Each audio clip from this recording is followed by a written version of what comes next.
The first email I ever sent him was a mistake. Or maybe it wasn't, maybe it was fate dressed in late-night insomnia and too much whiskey. What kind of man writes his secrets to a stranger at 2 a.m.? The kind who's too much of a coward to face his own truth in daylight. Ethan didn't know my name, not then. All he saw was an anonymous message dropped into his inbox like a flare in the darkness. I hadn't even expected him to respond. Journalists like him, men who peeled back layers of the world with words sharper than knives, had no reason to notice a shadow like me. But he did. He wrote back.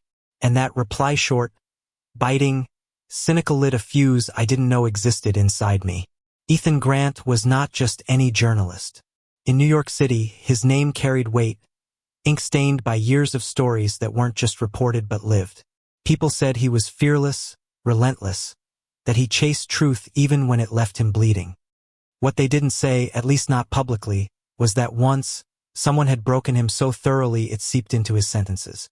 Every article of his read like a war cry, but beneath it was a sorrow you could almost touch. I had followed his work for years, not as a fan, more like a silent witness.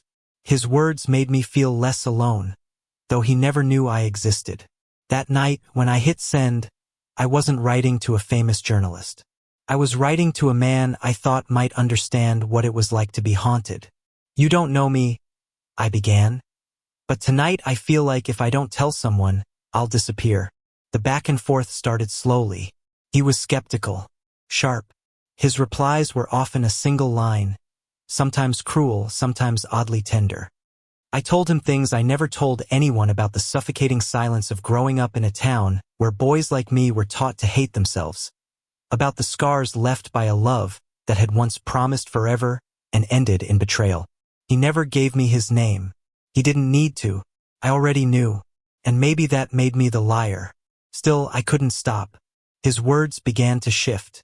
What started as defense sharpened into confession. He told me about sleepless nights, about how every story he wrote was an attempt to rewrite the ending he never got. He spoke of someone he once loved, a man whose absence still carved out his chest like a hollow space. He didn't say the name, but I heard it echo in every word.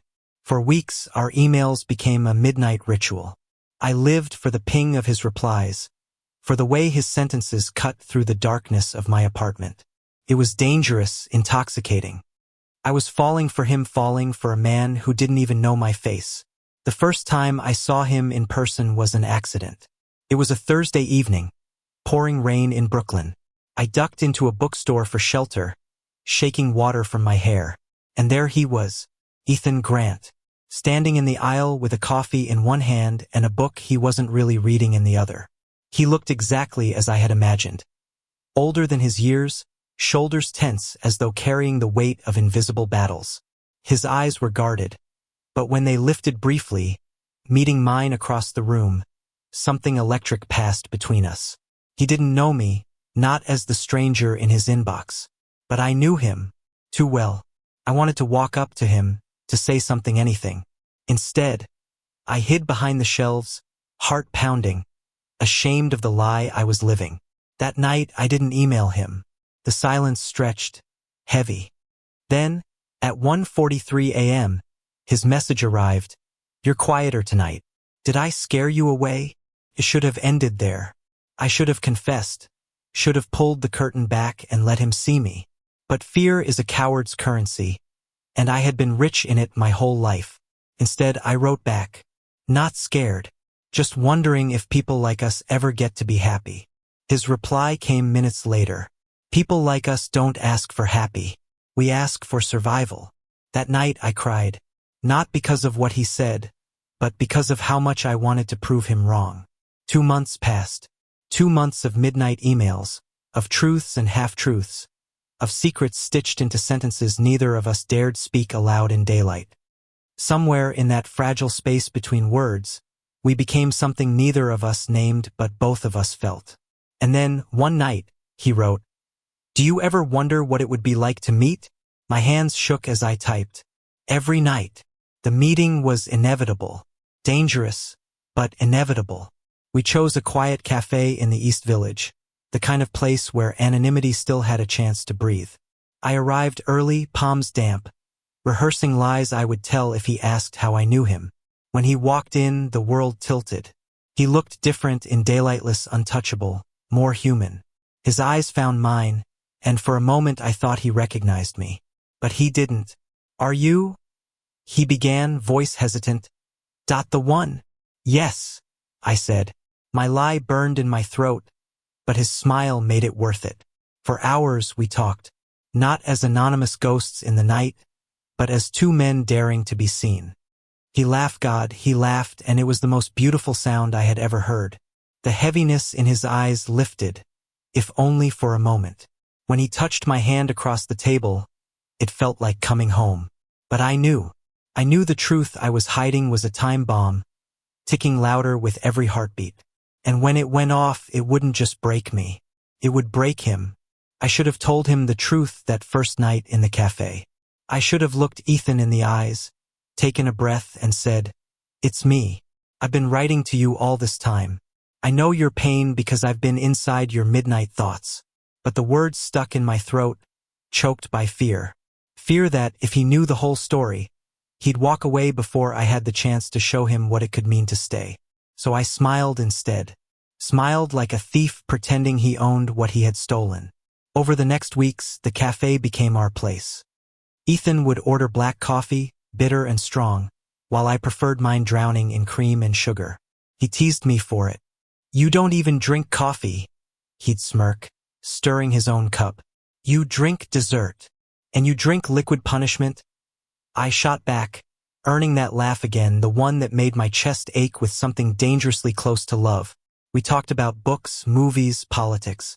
He had opinions about everything, and I loved the way he argued, sharp, but not cruel, like someone who wanted to be proven wrong just to be surprised.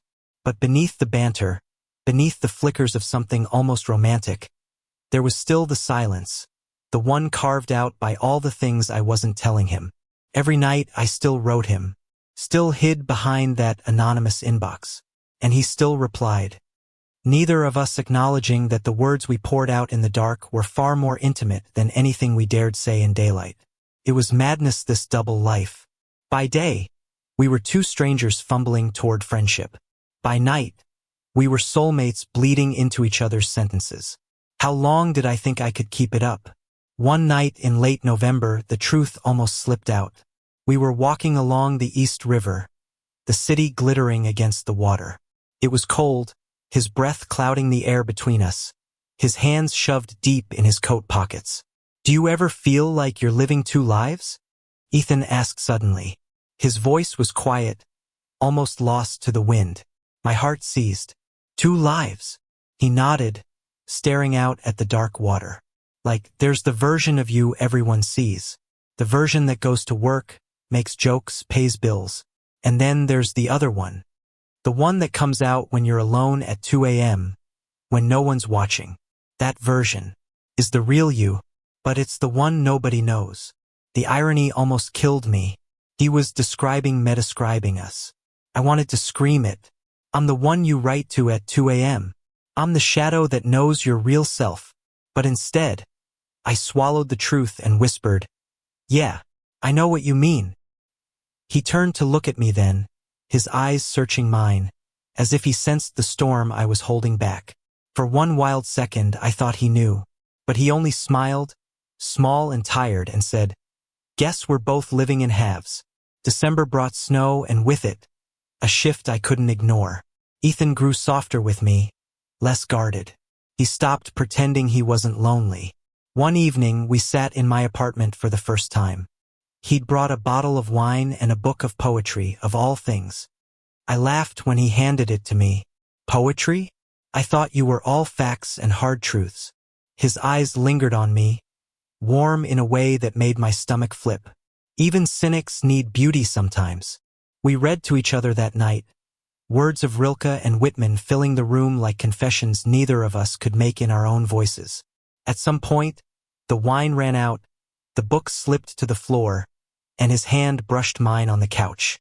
It was nothing, barely a touch, but it set my entire body on fire. I wanted to kiss him. God, I wanted it so badly it hurt. But I froze, paralyzed by the lie between us.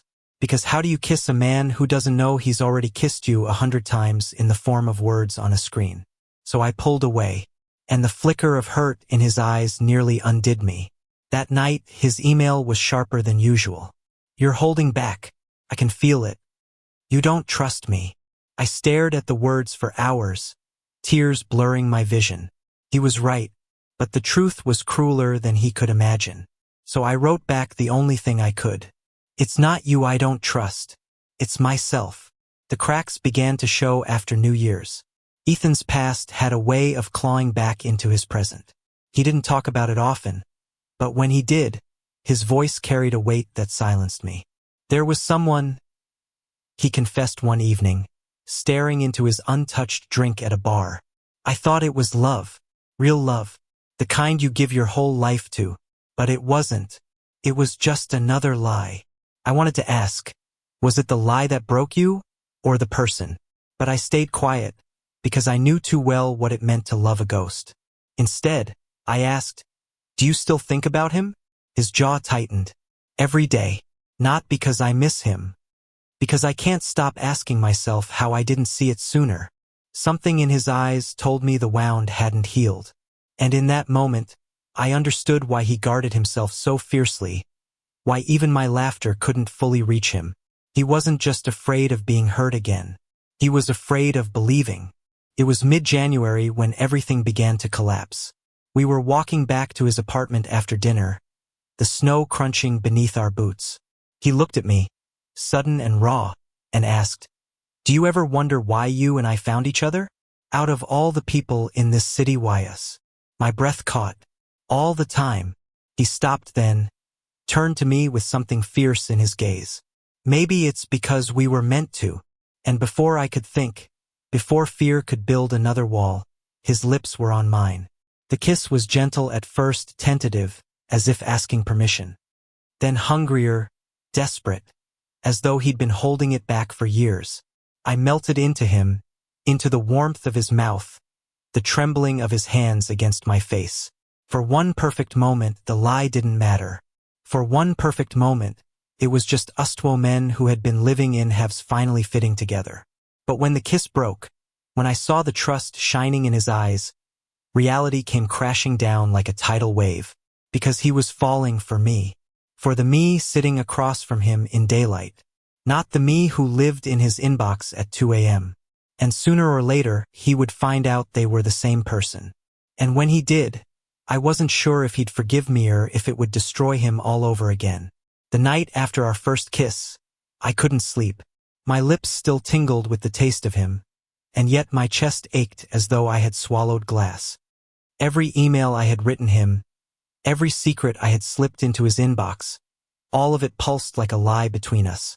I opened my laptop at 2 a.m., the glow washing over me like a spotlight in an interrogation room. His latest message sat there, waiting unread. My hands trembled as I clicked it open. I don't know what tonight meant to you, he had written. But to me it felt like the beginning of something I never thought I'd get again. Tell me I'm not wrong. I stared at the words until my vision blurred. My heart screamed, tell him, but my fear whispered, if you do, you'll lose him. And I was selfish, I wanted to keep him, even if it meant building love on a foundation of lies. So I typed back, you're not wrong. And in that moment, I became the thing I had sworn I'd never be, the person who betrayed him with silence. The weeks that followed were a fragile kind of heaven. Ethan and I were inseparable. We spent mornings tangled in sheets, afternoons wandering the city like teenagers in love, and nights talking until our voices were hoarse. He let me see pieces of him no one else did, the way he hummed absent-mindedly when he cooked, the way he read news headlines aloud with scathing sarcasm, the way his hand always found mine in a crowd, like an anchor. But the emails never stopped. Every night, he still wrote to the anonymous stranger. And every night, I wrote back.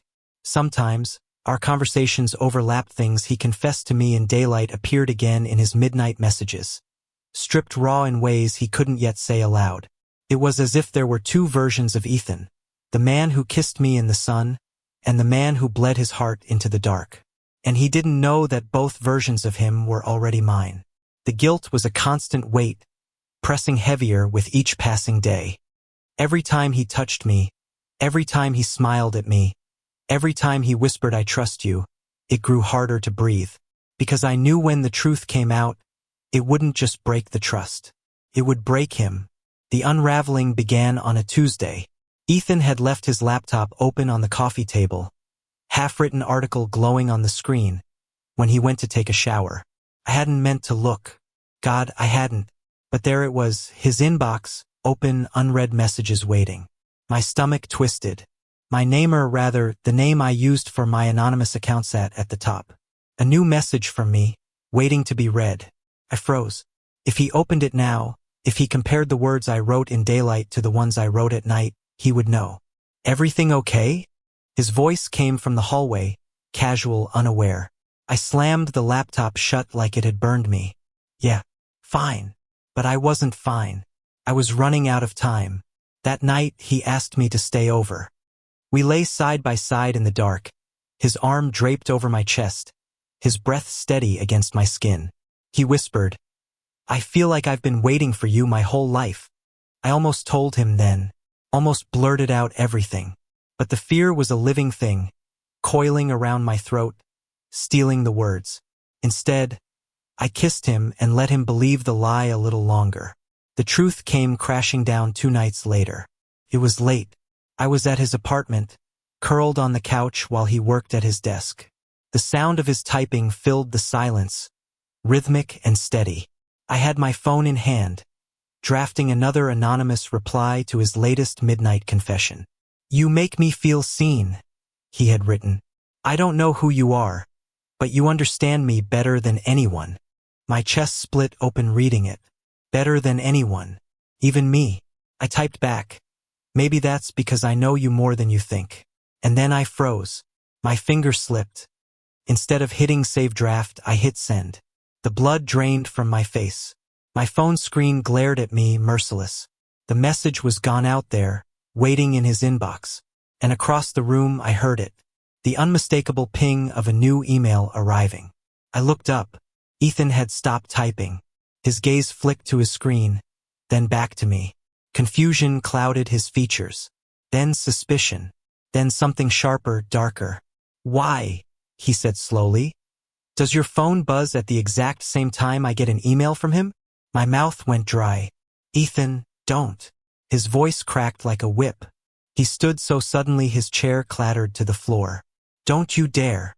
I scrambled to my feet, reaching for him, but he recoiled like I was poison. "Ethan, please, I was going to tell you." His laugh was hollow, jagged. "Tell me what? That you've been lying to me for months? That while I was spilling my soul to some faceless stranger, you were sitting here smiling at me, pretending it wasn't you." Tears blurred my vision. "I didn't mean to lie. I didn't know how to stop. It started before us. And then when I met you, I was terrified of losing you." "You don't get it," he snapped. His voice was raw, breaking. "You were the only place I felt safe. The only place I thought I could be honest. And now even that was a lie." The silence that followed was worse than his anger.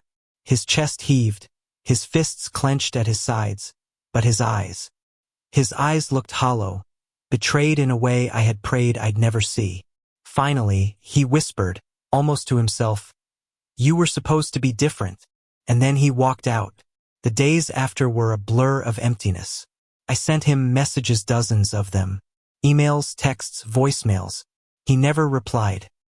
His silence was louder than any curse he could have thrown at me. Couldn't eat. Couldn't sleep.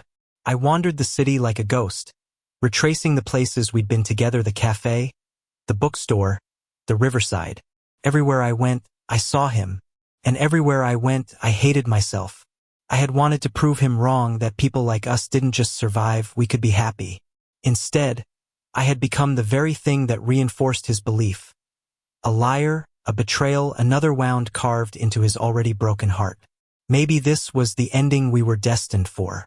2 men who found each other in the dark, only to lose each other in the light. But even as I told myself that, I knew I couldn't give up. Because for the first time in my life, I wasn't just surviving. I had found someone worth fighting for. And I would fight. even if it meant tearing open every scar I had, even if it meant facing his fury again. Because Ethan Grant deserved the truth, and he deserved a love that wouldn't run when things got hard. Even if that love had to crawl back to him on broken knees. I had always believed that love was about grand gestures, the kind of thing movies teach you, where a single desperate act redeems everything. But standing outside Ethan's building night after night, leaving voicemails he never returned, sending emails that went unread, I learned the truth. Sometimes love isn't fireworks.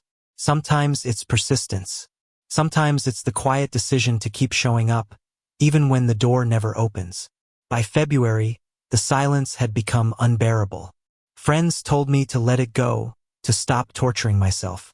But they didn't understand. I hadn't just lost Amani, had lost my own reflection, the person who had made me feel whole for the first time.